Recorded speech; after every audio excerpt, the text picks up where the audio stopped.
এবার আমরা এখানে এই আপেল বাগানে আপেল তো দেখলাম, অনেক দেখালাম আপেল। এবার আপেলের জুস খাবো। এখানে আপেল জুস বানালেন, তবে একটু এক্সপেন্সিভ হয়ে গেল, 50 টাকা করে। আমি তো লগে মোটামুটি 30 টাকা 20 টাকার মধ্যে দেখেছিলাম। এন্ট্রি ফিসটা 20 টাকা নিল। অন্য একটা বড় আপেল বাগানে মোটামুটি এন্ট্রি ফিস 10 টাকা করেই বলেছিল। যাই হোক, খেয়ে দেখি আপেলের জুসটা কেমন হয়েছে।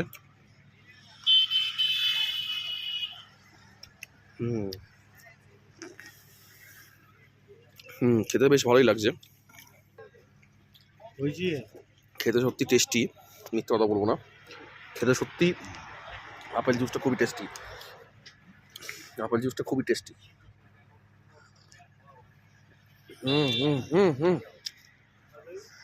যে মাও খাচ্ছে আপেল জুস। আপেল জুসটা সত্যি টেস্টি। আর আপেল বাগানে তো দেখিয়ে দিয়েছি টোটালটা আপেল বাগান। ওদিকে আপেল ধরে আছে, এদিকে আপেল একটু কম আছে এই গাছে, ওদিকের গাছে ভর্তি ছিল আপেল। এখানে জুস করে দিল আপেলের।